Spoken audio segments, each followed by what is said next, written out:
आज हम बात करेंगे कि अपनी ओवर थिंकिंग को कैसे रोकें और जो हमें लगता है कि हम काम करने के बावजूद भी हम प्रोग्रेस नहीं कर पा रहे हैं उस चीज को कैसे दूर करें। माइंड स्टक रहता है, उस चीज से हम कैसे बाहर निकलें। ये काफी मेजर प्रॉब्लम है कि हम यही सोचा करते हैं कि यार मैं काम कर रहा हूँ, मैं सब कर रहा हूँ जो मुझे समझ में आ रहा है, जो जरूरत है मैं वो कर रहा हूँ और मैं फिर भी आगे नहीं बढ़ पा रहा हूँ, मेरी प्रोग्रेस हो ही नहीं रही है या मुझे प्रोग्रेस होती समझ ही नहीं आ रही है। तो इस चीज से कैसे बाहर निकला जाए या इस चीज को कैसे फिक्स किया जा सकता है, तो आज हम इसी चीज पर बात करेंगे। तो मैं आपको कुछ ऐसे पॉइंट्स बताऊंगा जिनको आप फॉलो करके, जिन पर आप काम करके इस चीज से बाहर निकल सकते हैं, अपनी ओवर थिंकिंग से बाहर निकल सकते हैं और जो आपको समझ में आ रहा है कि कोई प्रोग्रेस नहीं हो रही है उस चीज को आप फिक्स कर सकते हैं। और जो काम करने का मन नहीं कर रहा है या दिमाग में एक दबाव टाइप का महसूस हो रहा है, काम करो या कोई चीज करो जाके, तो वो चीज आप फिक्स कर सकते हैं। तो सबसे पहला पॉइंट है हमारा, stop over thinking and take raw actions. इससे क्या होता है कि देखो, हम काम करते हैं, आई नो कि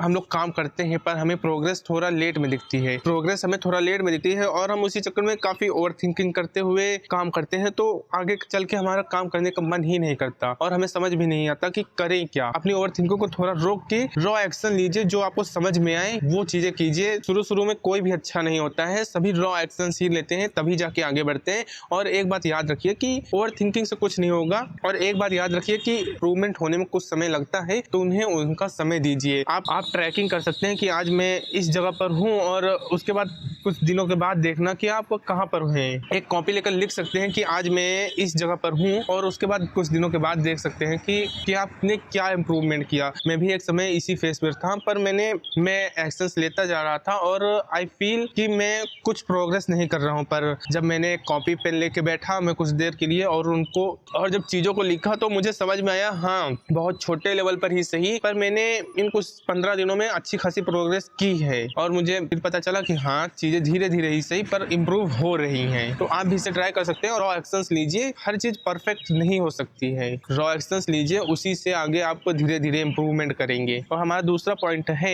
जिससे हमें समझ में आएगा कि हम प्रोग्रेस कर रहे हैं कि नहीं कर रहे हैं, और हमारी ओवर थिंकिंग भी रुकेगी उससे, और हमें काम करने में मजा भी आएगा। तीनों चीजें होंगी। कुछ काम को दिन की शुरुआत में लिख लीजिए कि हाँ मुझे ये काम करने ही करने हैं। इससे क्या होगा कि आपका दिन की मोमेंटम बनेगी पहले तो, कि हाँ आज मुझे दिन में ये काम करने हैं, तो मुझे ये काम करने ही करने हैं। आपने एक एक्शंस लिया है, एक मोमेंटम बनाया है उस चीज को लिख कर कि हाँ मुझे ये चीज करनी है, और आप 90% ऑफ चांस और बहुत ज्यादा चांस है कि आप वो चीज कंप्लीट कर भी लेंगे। और जब ये कंप्लीट करेंगे तो एक हैप्पीनेस भी फील होगी कि हाँ, दिमाग को एक डोपामिन हिट भी मिलेगा कि मैंने आज ये काम कर लिया, कि हाँ मैंने आज ये काम कर लिया। इस चीज के लिए दिमाग को एक डोपामिन हिट भी मिलेगा, और साथ में आपको समझ में भी आएगा कि हाँ मैं एक चीज कर रहा हूँ, मुझे इंप्रूवमेंट मिल रही है। और आखिरी और तीसरा पॉइंट है कि take natural dopamine. Natural dopamine का मतलब ये नहीं कि सिर्फ नेचुरल ही लो, मोबाइल चलाओ, सब चलाना है, पर ट्राई करो कुछ देर के लिए। काम कर चुके हो तो कुछ देर के लिए सीधा फोन में ही मत जुट जाओ। मतलब अगर काम हो चुका है तो सीधा फोन में ही मत जुटे रहो, जाके दोस्तों के साथ बैठो, जाके बाहर जाके बैठो, घूमो, मम्मी पापा के पास बैठो। ये समझ लो कि हाँ बाहर जाके तुम्हें घूमना है, बाहर जाके कुछ देर बिना मोबाइल के तुम्हें रहना है। तो इससे क्या होगा, दिमाग रिफ्रेश होता है, दिमाग को एक शांति मिलती है और काम करने का मन भी करने लगता है। आगे जो हमारे दिमाग में बर्डन टाइप का रहता है वो हटता है और आगे नए नए आइडियाज भी आते हैं। और अगर फोन देख भी रहे हो तो अच्छा कंटेंट कंज्यूम करो। फालतू में रील स्क्रॉल करने से सिर्फ और सिर्फ डोपामिन, हाई डोपामिन हिट मिलता है, और जब रील बंद कर देते हो तो वो डोपामिन एकदम लो हो जाता है। तो दिमाग में टेंशन बनी ही रहती है, एक ओवर थिंकिंग या एक दिमागी दबाव बना ही रहता है। अगर बहुत ज्यादा हाई डोपामिन एकदम से हाई डोपामिन हिट लो और उसके बाद लो हो जाता है, तो उस चीज के लिए एक छोटा मोटा दिमागी दबाव बना ही रहता है। तो इस चीज को थोड़ा अपना कंटेंट थोड़ा बेटर करो और बाहर जाके घूमो फिरो यार, थोड़ा बहुत घूमो, वॉक करो, दोस्तों के पास बैठो। मैं तो डेली 2 घंटे अपने दोस्तों के साथ बैठता हूँ। और आज के लिए इतना ही। आज मैं एक चैलेंज ले रहा हूँ, आज तीसरा दिन है। I will take a challenge. देखो वो चैलेंज तो चल ही रहा है 50 दिन का कि हाँ ये चीजें करनी है, पर आज एक और चैलेंज ले रहा हूँ, 7 दिन तक बिल्कुल शुगर नहीं कंज्यूम करनी है। देखो मैदा तो छोड़ा ही है मैंने, क्योंकि फैट लॉस कर रहा हूँ, पर मैं शुगर नहीं छोड़ पा, चीनी नहीं छोड़ पा रहा था। तो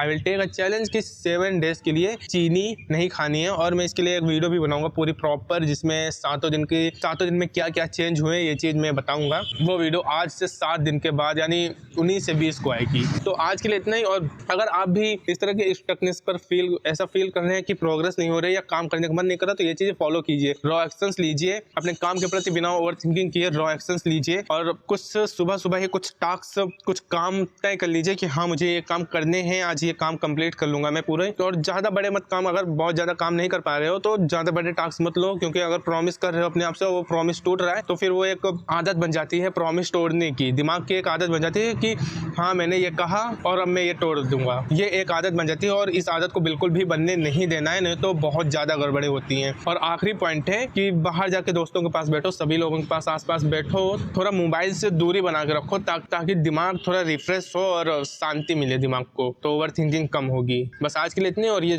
पॉइंट्स जरूर फॉलो करें।